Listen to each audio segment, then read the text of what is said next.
Hey everybody, welcome back to the channel. It's a beautiful day here today.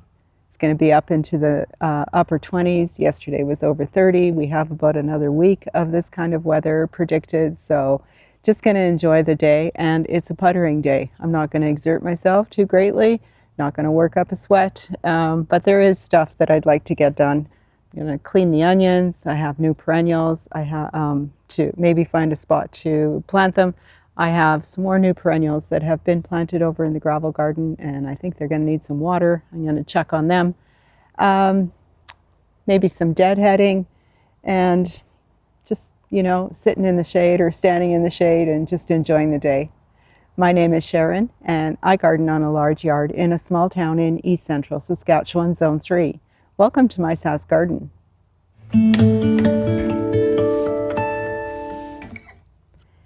So I pulled my onions about 2 weeks ago, I'm thinking, 10 days to 2 weeks ago. And, all the necks, most of the necks had fallen over. The other thing I noticed was a couple of them started to go to seed, which I thought was odd because they're my own seed onions. So I don't know, with sets, they will sometimes bolt or go to seed really, really early. They still made, like this one, for example, this one that wants to go to seed, still made a nice size onion. It just won't have the storage capability. So I'm still going to use it, of course. Same thing with this one. Grew a nice size onion. These were the Spanish hybrid onion that I started from seed back in January. Anyway, so these have all been sitting on the cart. This is my entire onion harvest, save for a couple that I've already used for cooking.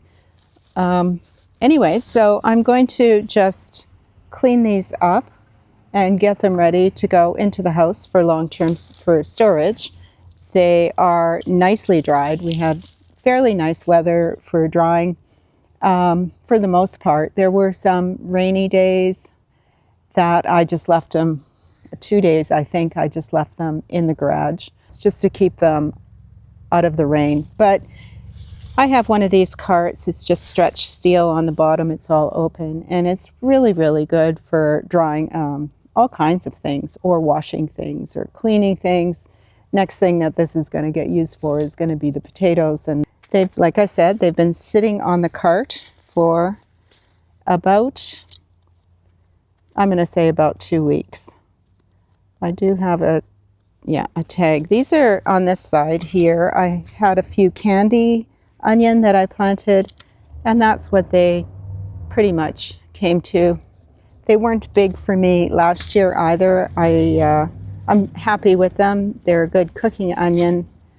But overall, next year, I think I will just grow the Cartier next year. I might try a different one, but probably not the candy. It's good. It's all right. I think I found it, if I'm not mistaken, I found it a bit strong. I do find that the Cartier have a really, really nice storage life. I still had plenty of them earlier this year that were, they were not going soft. They had a very nice storage life. So I think these should store pretty good for the winter because they have had a really nice drying off period here. I started all of these seeds. So there's Cartier candy and the Spanish medallion is what they're called, a hybrid. And I started them all in January, grew them on indoors. There's a video on me starting those seeds. It's not a difficult process. It's just, kind of a longer process because you have to start them a little bit earlier. Here, for example, is the Cartier. So in terms of size, this is a candy, this is a Cartier. Not a whole lot different, I don't think. They grew well. All of them grew easily. What I did learn this year was these are also some sweet Spanish, or the Spanish medallion over on this side. And this came from my main plot of where I planted the, was it 75 onion? I forget now. They didn't get that huge. Not like I thought they would.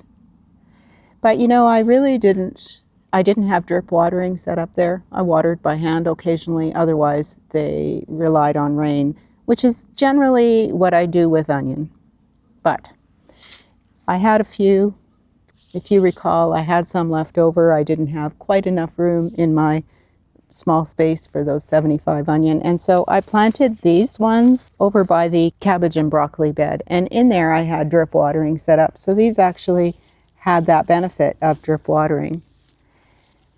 So, you know, I don't know. These are the ones also that wanted to set seed. Not all of them, but they also grew a lot bigger.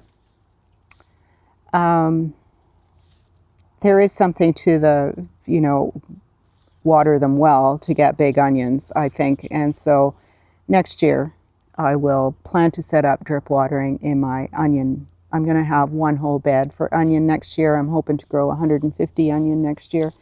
And I, you know, I am hoping to get them to a good size, some to a good size at least. I don't mind the smaller ones. When you need one onion, you don't necessarily need a great big onion or, you know, some of those big massive onions. But maybe for making something like one of those blooming onions, you know. These are obviously not dried. They still have a wet oniony stalk in them. And so I'm just gonna cut these just a little bit with more of a stem, and that's just so I know that these need to be used up first, because they won't winter as well, and I don't want it landed up in the bottom somewhere and then starting to rot and me not seeing it. Don't know if I had any of the candy or of the Cartier that wanted to go to seed, so that's something, I guess. Different varieties do different things, perhaps. All done those. The onion. It seems like the Spanish medallion are not as dried off as the Cartier or the candy. Maybe they weren't just ready to be harvested, I'm not sure, but I do have quite a few of them that still had greenish in the stem there. What I'm going to do is probably use them first. And I separated the Cartier because just those will be used last, so just so I know that those are the ones with the best storage life. As I was going through, I did find one wonky one. We're going to do the garlic next, the garlic that I was able to salvage, but there's a video a few weeks ago where I pulled the garlic and I had a lot of trouble with it. And, you know, it kind of looks like this one onion would have had the same kind of trouble. This is the root end. There's the stem end. This is the root end. And it's all weird on the end there, like it's broken open in the middle of the root. And so I'm not going to save this. I don't know. It might be salvageable. I might be able to maybe use it, but it doesn't look healthy. It's kind of white on this side here, right there. It just looks like it's kind of burst at the bottom there. So I'm just going to toss that. And all of this refuse I'm not going to save, or compost. I'm just going to put it straight into the garbage. So here's my garlic that I salvaged. And it's a disappointing crop, I have to say, very disappointing. I had it hanging just in small bundles, and I just hung it underneath we have a small gazebo over the smoker, and that's where I hung it just to dry. I generally let them dry quite well before I cut anything down, before I cut the stems or anything. And then when I do start to trim, I trim it there, and I try and detect a scent of garlic, and I can still smell garlic on that cut end. So that means that hard neck that goes down into the center, that's not dry yet. But what I will do at this point is also cut off the roots. And I can still see trouble with this garlic here down on down on the root end. It's starting to separate down there. I mean, it's going to be edible. The bulb itself looks kind of yellowish. Not a healthy garlic crop. I didn't grow a healthy garlic crop this year. This is still going to need to dry for a while. Just until, you know, I'll just keep cutting down until I no longer smell garlic. And at that point, I know it's ready for storage. This one, just lightly, I can still smell some garlic, but I think they'll still stay outside for a while before I bring them into the house. I'm not going to use these for planting this year. I have new garlic on order.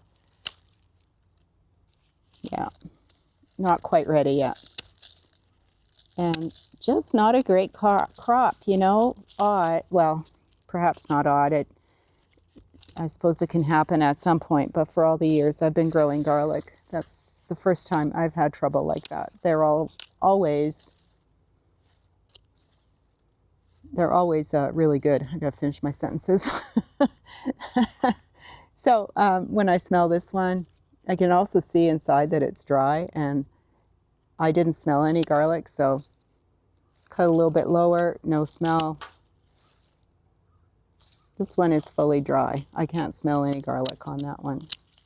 So I'm just gonna, you know, certainly for the week while we have this nice weather coming up, it's nice fall drying weather, and so certainly for this week, I'm going to leave them outside and let them cure a little longer. I just don't go through garlic that quickly in the house, and so I do like it to have good storage capability. Usually I can get it right through to next year's, like the following year's harvest is generally when my garlic lasts to. These have dried really well overall. Anyways, if you're wondering if your garlic is dry enough for long-term storage, that's the best way I know. Just keep cutting down the stem until you no longer smell garlic. No, this one is, actually this one doesn't even smell really good at all. But even the garlic smell doesn't smell good. So I'm just gonna inspect it a little bit closer. See what's going on in there. It's soft. It's not drying. This one probably should have been thrown out with all the rest. It's separating down there. It doesn't smell healthy. I wouldn't eat it, so I'm just going to toss it. But I do want to see what's going on in there, so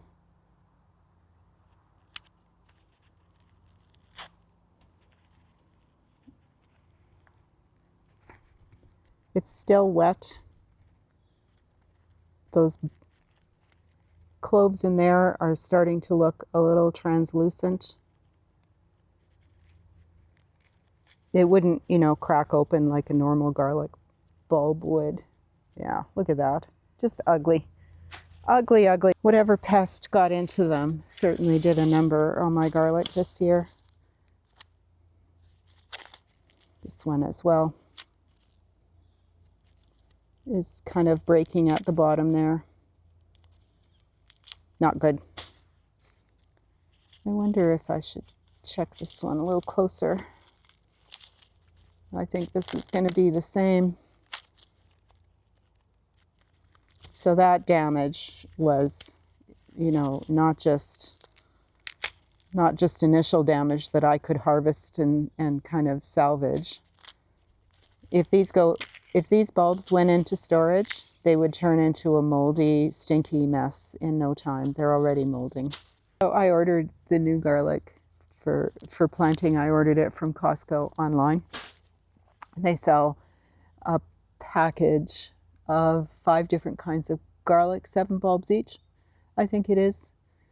There's a music variety, which is generally my favorite. There's a music variety, Spanish red, perhaps, Russian red, and there's another one called I want to say it's a rocambole, but I'm not sure if it's that. But there is, I did grow this variety pack once before. It was all really good, except for the one, Dugansky. That's the one.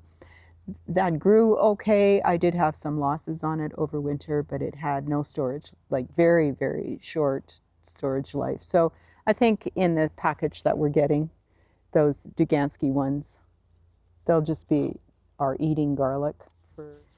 Here's the rest of the perennials that I still need to get planted out. My usual goal for planting perennials is to get them in the ground by the September long weekend. And I haven't had any trouble with that kind of schedule, I guess, for perennials. Some shrubs I think can be planted later. If you have shrubs that are perhaps borderline hardy though, and in particular I'm thinking about the hydrangeas that I planted about a week ago, I think they should get in the ground sooner rather than later so they do root well prior to the ground freezing.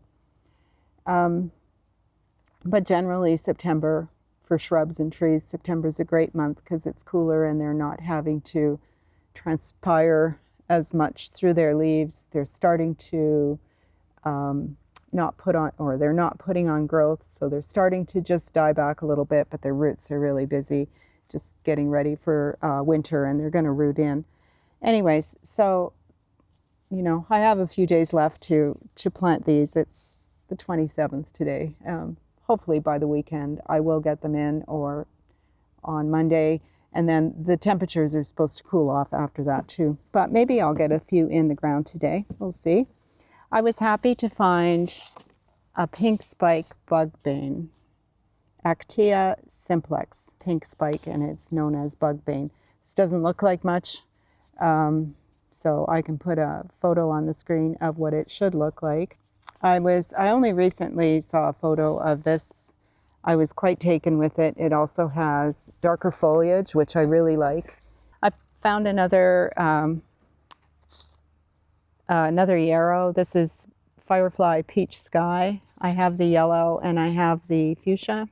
And I thought, again, it doesn't look like a whole heck of a lot at the moment. It's a yellow and peachy kind of bloom. And I thought that would be a nice addition somewhere as well. This is a variegated Jacob's ladder. I love the foliage on that. And this is Stairway to Heaven is what it's called. Polemonium reptans. It likes sun to part shade. Height of 12 to 24 inches and 12 to 18 inches wide.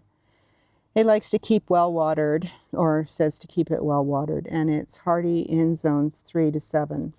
It should send up blue flowers, I think, like most Jacob's ladders do, although it doesn't show that on here.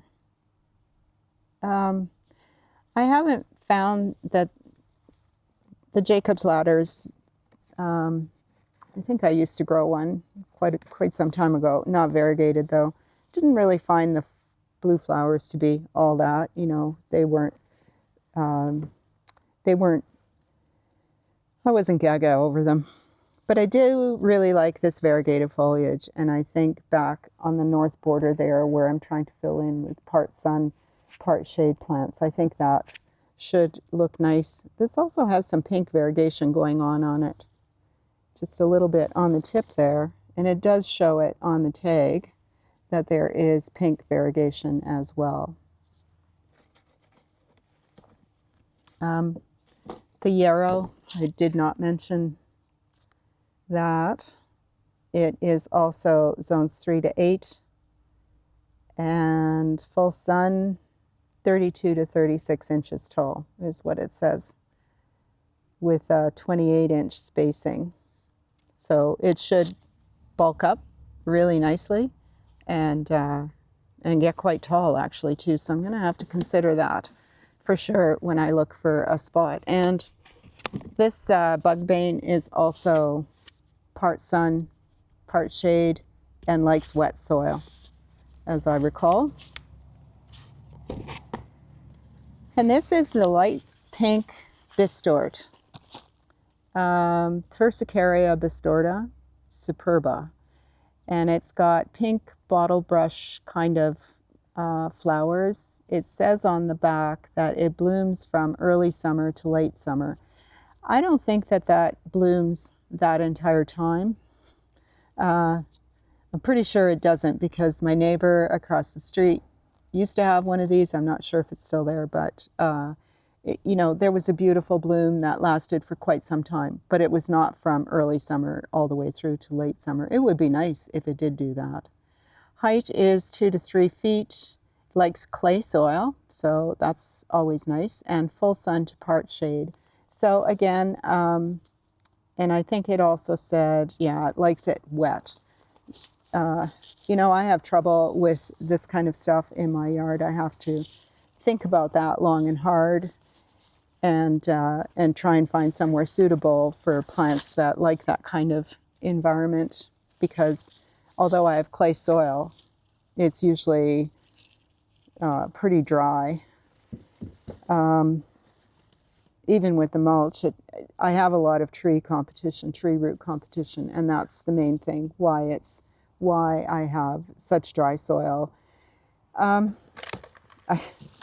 still have sad looking things, but I still have 4 painted daisy starts. These are from the winter sowing, and I may have planted out 1 or 2, but I have never planted them out. I think I should find a spot for them, at least, if nothing else, at least temporarily.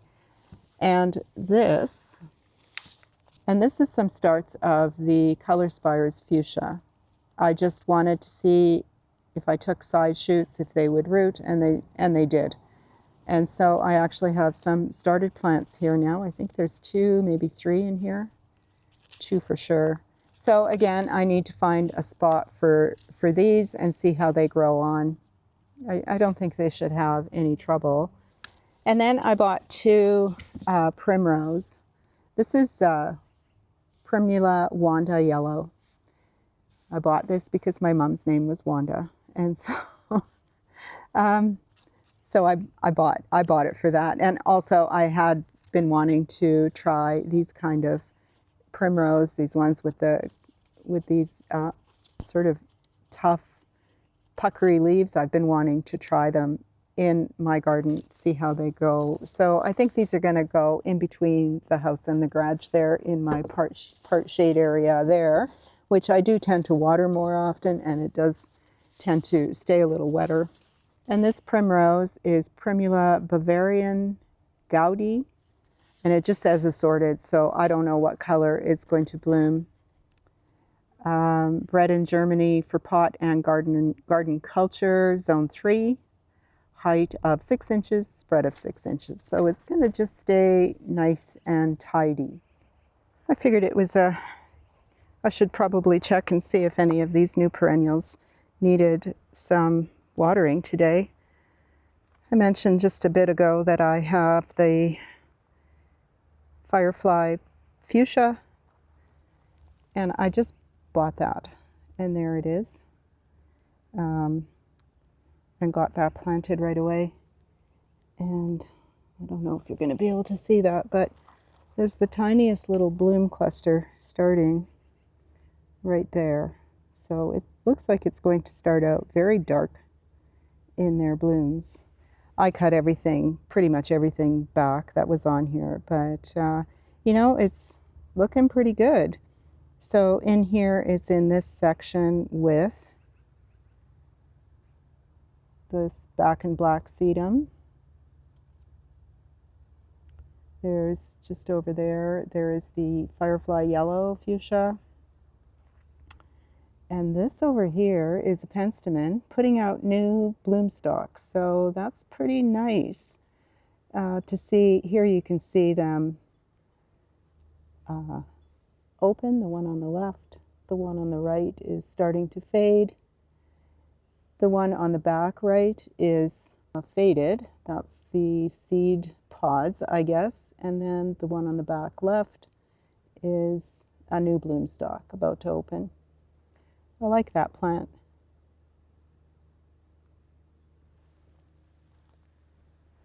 And also in here, just how I've planted it is in this cluster of plants with the taller to the back. And then this is this is a Veronica, red fox, I think it's called. And then there's sedum there, a creeping sedum, and this one is blue elf, sunsparkler series, I believe.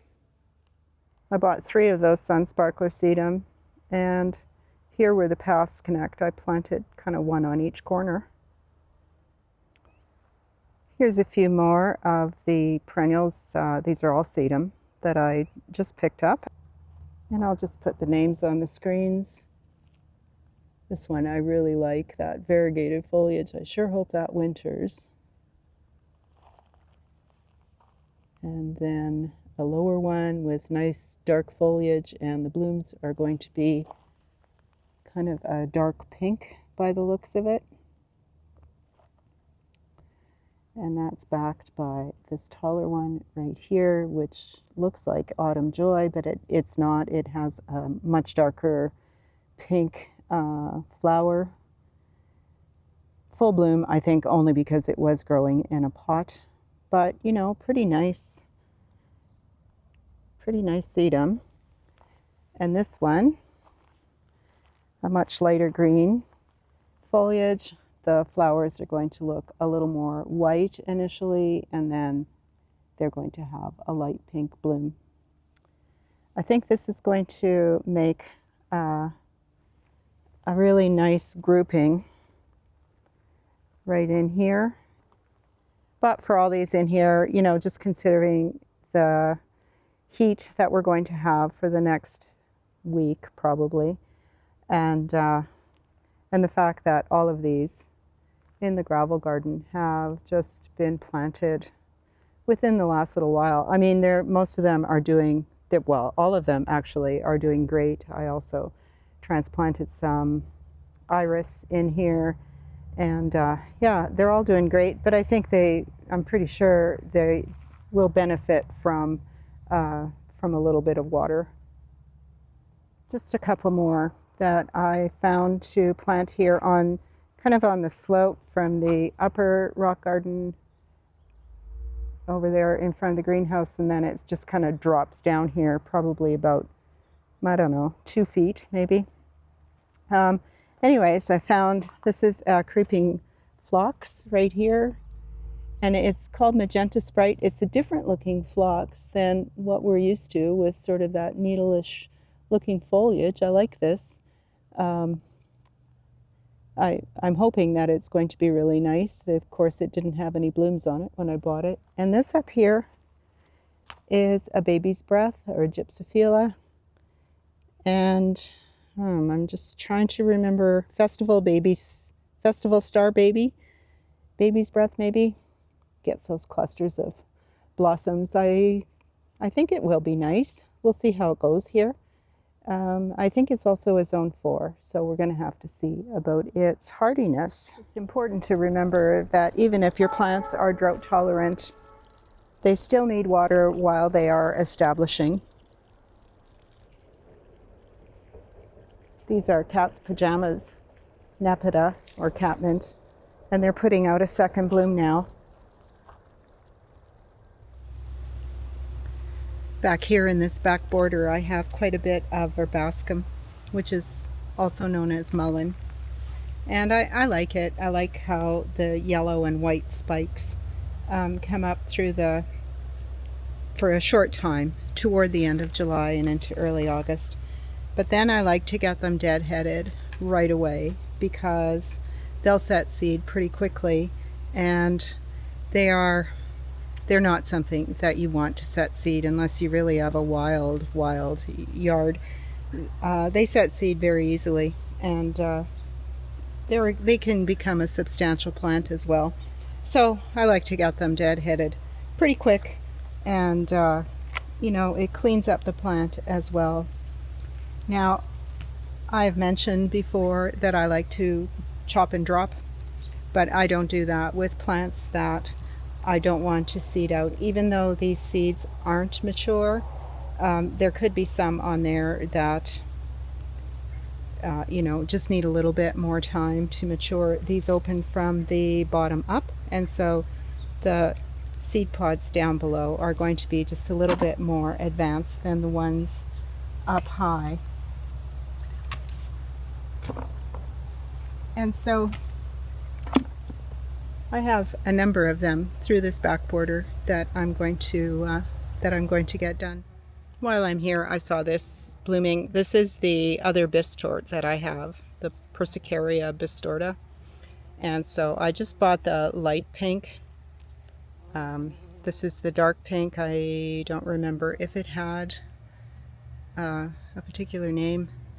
But I think this is what it means when it says it gets to 3 feet tall, is the blooms actually get to 3 feet tall and not the foliage itself. The blooms are on very long bloom stalks. You can see there. That's where the height comes from.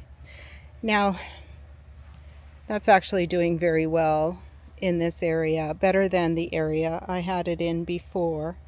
And I like the way, of course, I like sort of spiky things coming up through the garden. That's probably my favorite look, and looks really nice with this heuchera as well. Anyways, this daylily needs to be removed. Although it is blooming, it you know, it's in a little bit too much shade, and this daylily also has to be removed. This one is definitely in too much shade. It didn't bloom at all this year, so it's not, I mean, it's growing, but it's not happy there. The other thing I just noticed a little while ago is this heuchera has just up and died or melted. Now, I did try the tug test on it, and it still seems fairly solid in there. I'm not sure why that happened, but I'm going to dig it up and see what it looks like there. Maybe I'll do that today, since it's a puttering day. Anyways, I kind of thought that maybe that light pink bistort planted into this area would be quite nice. And then maybe the two colors would mix. Astilbe. And this right in front here is an Astilbe. I think that might look all right. Behind is a peony, which is the early season interest, and then this could be obviously later season interest. Had to go put on some bug spray because mosquitoes are biting back here. And I also just realized that I didn't have my microphone on, so that last bit that I recorded, I'm not sure how that's going to work out. Anyways, here I've left this cluster of Martagon lilies. I'm just letting this cluster of seed mature, and so they're going to be very nice. They're very nice seed heads, nice and fat. Martagon lilies were really did very, very nicely this year. But there's also lots of verbascum in here, which, you know, really does work to bring color in later in the season. Martagon lilies bloom in June, and there's some, I think there's some delphinium here. And so the whole idea, I think, when you're trying to establish a perennial garden, and you know, the majority of which are perennials, the vast majority, then you need to get different bloom times, because there's just no perennials that are going to bloom from the start of the season all the way through to the end of the season. So you have to rely on staggered bloom times, you know, things that bloom at different times of the year, and not necessarily plants that are going to go really well together unless you're darn certain that they're going to be blooming at exactly the same time. So I tend to not make decisions for perennials that I think, oh, this pink is going to look really nice with that pink, unless I know for sure that they're going to bloom at the same time. You know, those bistort over there, if I plant the light pink with the dark pink, I'm not guaranteed that they're going to bloom together. you know, one of my thoughts is, well, the other one really likes it there, so the dark pink one, so perhaps the light pink one would like it there equally as much and grow well. They do like to spread, those bistort, so it would, I think, fill in that area nicely too. The hosta in this area suffered a lot from slugs, and just maybe 2 weeks ago I put down a bunch of slug bait, just a kind of a sprinkle around each plant, and I think that has helped. It looks like I don't have more damage, and there's the odd newer leaf that isn't damaged, so I think that probably did the trick. I'm going to have to make sure to get a good sized bag of that next year, and the slugs are generally not bothersome until a little bit later in the summer, until August. Depends on the year, of course. They're nice, verbascum. Some of them, there's a mullein that it grows very, very big. These aren't like these verbascum that I have. They stay smaller, and the leaves are smaller. They're not those giant size leaves. This might be verbascum. It starts with a CH, Chinoxii, something like that. And I do like them, but I have a healthy fear of their seeding out capability, so I make sure to kind of take care of that before it happens. I have a few more to take care of in this area as well, and I thought I'd also mention how beautiful the globe flower are looking.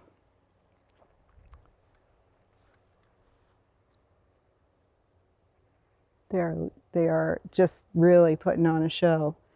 Another plant that you have to come out after they turn brown, or after they, you know, lose their showiness, I guess. Then I make sure this is another one that will seed out just relentlessly. But it's pretty for the late garden. This is a pretty good task for puttering.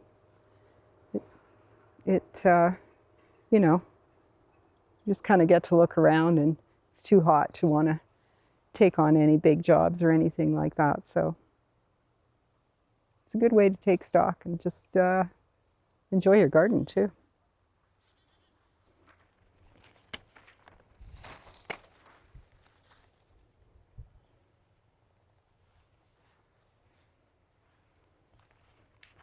This used to be a golden 9-bark, and I think it reverted or something, because it's really not what it used to be.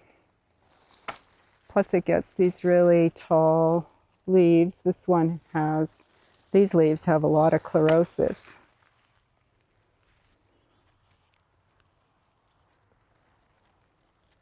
So that's not just golden variegation.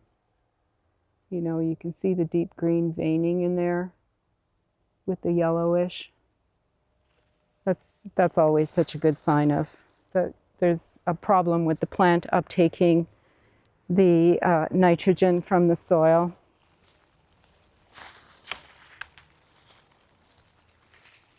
I think I pruned this back pretty heavy last year, so it is returning.